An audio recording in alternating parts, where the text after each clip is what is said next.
অধ্যক্ষৰ দায়িত্ব মই বহন কৰিছিলোঁ মই মুখ্যমন্ত্ৰী হোৱাৰ পিছত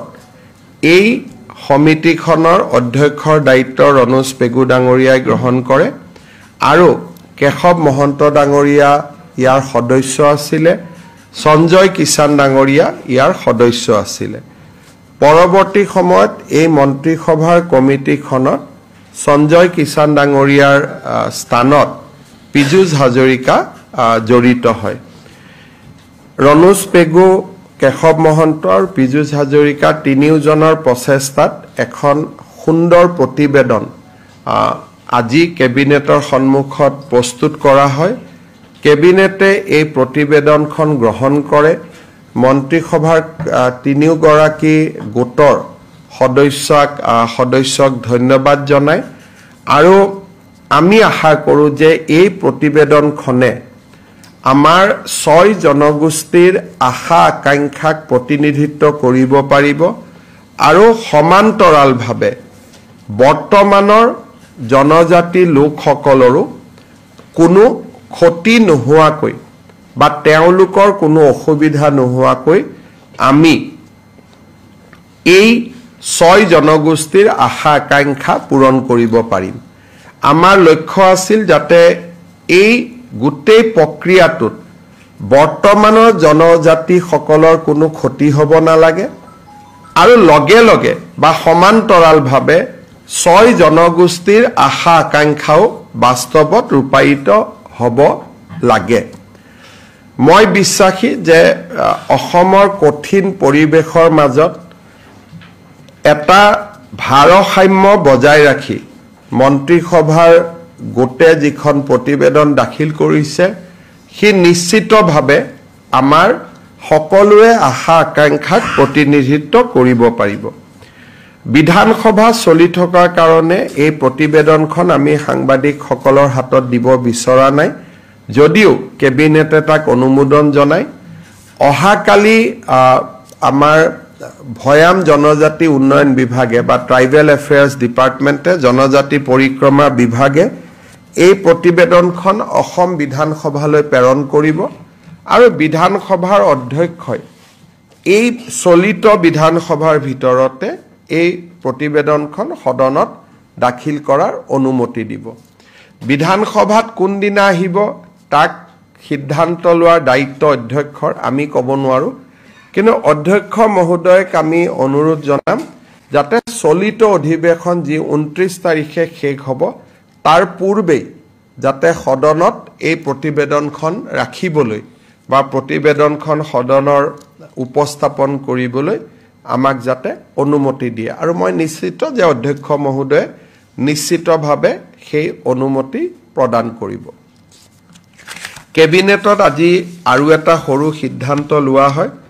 আপোনালোকে জানে যে বৃন্দাবনী বস্ত্ৰখন গুৱাহাটীত আনিবৰ বাবে আমি এটা বহল প্ৰয়াস আৰম্ভ কৰিছিলোঁ লেটাৰ অফ ইনটেন্ট ইতিমধ্যে স্বাক্ষৰ হয় যেতিয়া মই ব্ৰিটিছ মিউজিয়ামলৈ গৈছিলোঁ তাতে মই দেখা পাইছিলোঁ যে পশ্চিমৰ মিউজিয়ামসমূহত বহু আপুৰুগীয়া সম্পদ আছে অসমৰ ভাৰতৰ বিদেশৰ আৰু যেনেকৈ লিঅ'নাৰ্ড ডা ভিঞ্চিৰ পৰ্ট্ৰেটৰ পৰা বহুত সম্পত্তি আছে আমি যদি গুৱাহাটীৰ মিউজিয়ামটো এটা ৱৰ্ল্ড ক্লাছ মিউজিয়াম কৰিব পাৰোঁ তেতিয়াহ'লে অকল বৃন্দাবনী বস্ত্ৰই নহয় অসমৰ মানুহে নেদেখা সকলোতো ফ্ৰান্সত যাব নোৱাৰে সকলো ইংলেণ্ডত যাব নোৱাৰে বহুত সামগ্ৰী মাজে মাজে আমি অসমলৈ আনি থাকিব পাৰিম সেইকাৰণে আমি চেৰিকালচাৰত প্ৰথমতে এবিঘা মাটি আমি ৰাখিছিলোঁ এতিয়া আমি 3 বিঘা মাটি আজি কেবিনেটে কালচাৰেল ডিপাৰ্টমেণ্টক এলট কৰিছে যাতে আমাৰ মিউজিয়ামটো আৰু অলপ ডাঙৰ কৰি আৰু খুব সাইন্টিফিকেলি আমি বনাব পাৰোঁ আৰু মিউজিয়ামটো বনোৱাৰ সকলো খৰচ JSW ফাউণ্ডেশ্যনে দিব কিন্তু আগতে আমি এবিঘা মাটিত অকল বৃন্দাবনী বস্ত্ৰৰ বাবে বনাব খুজিছিলোঁ এতিয়া আমি 3 বিঘা মাটি লৈছোঁ যাতে অলপ ডাঙৰ কৰি দেশ বিদেশৰ আপুৰুগীয়া সম্পত্তিবিলাক যাতে আমি ইয়াত আনি থাকিব পাৰোঁ কেবিনেটে আজি 3 বিঘা মাটি হেণ্ডলুম টেক্স চেৰিকালচাৰ ডিপাৰ্টমেণ্টৰ পৰা কালচাৰেল ডিপাৰ্টমেণ্টলৈকে হস্তান্তৰ কৰাত অনুমোদন দিয়ে JSW ফাউণ্ডেশ্যনে যদিও ঘৰটো বনাব ঘৰ আৰু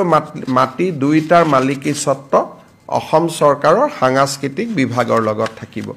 তেওঁলোকৰ এটো CSR ইনিচিয়েটিভ হে হ'ব কেবিনেটত আমাৰ সৰু এখন Assam survey and settlement training centre teacher service rule আছিল তাকো কেবিনেটে অনুমোদন জনায় আজি মাত্ৰ তিনিটাই সাবজেক্ট আছিল মেইনলি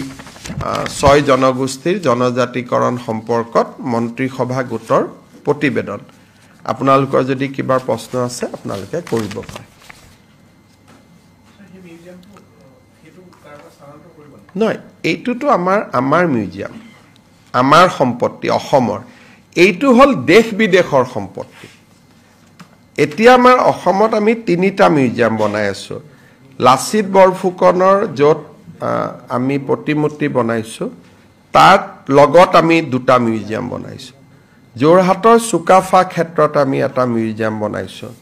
আমবাৰী মিউজিয়ামটো আছে ইয়াত কি আছে অসমৰ সম্পত্তি আছে পাণ্ডুলিপি আহোম সম্ৰাট তাৰ আগৰ ভাস্কৰ বৰ্মা এটো হল অসমৰ এই যেটো মিউজিয়াম হ'ব এই মিউজিয়ামটো দিল্লী মিউজিয়ামৰ পৰা এটা আইটেম আহিব সমা থাকিব ঘুৰি যাব ধৰক এটা বুদ্ধৰ ৰেলিক আছিলে আমি অসমত আনিব পৰা নাই কাৰণ আমাৰ মিউজিয়ামটো জাগা নাই তেনেকুৱা সাইন্টিফিক নিয়ম নাই এইটো হল অকল দেশ বিদেশৰ সামগ্ৰী ইয়াত আহিব সমা থাকিব গুছি যাব হেকাৰণে এইটো মিউজিয়াম বেলেগ হেতু মিউজিয়াম বেলেগ যেটো আমাৰ মিউজিয়াম আছে বা আমি সুকাফা ক্ষেত্ৰত কৰিছো লাচিতত কৰিছো হেতু হল অসমৰ মিউজিয়াম এইটো যেটো মিউজিয়াম হ'ব ইয়াত ফ্ৰান্সৰ পৰা আহিব ৰাছিয়াৰ পৰা আহিব আমেৰিকাৰ পৰা আহিব দিল্লীৰ পৰা আহিব মুম্বাইৰ পৰা আহিব সমা থাকিলে আমি চালু আকৌ ঘুৰি গুছি গল এইটো এটা বেলেগ পাৰপাস গতিকে দুইটা ভিন্ন ভিন্ন মিউজিয়াম আৰু কি হ'ব Thank you so much.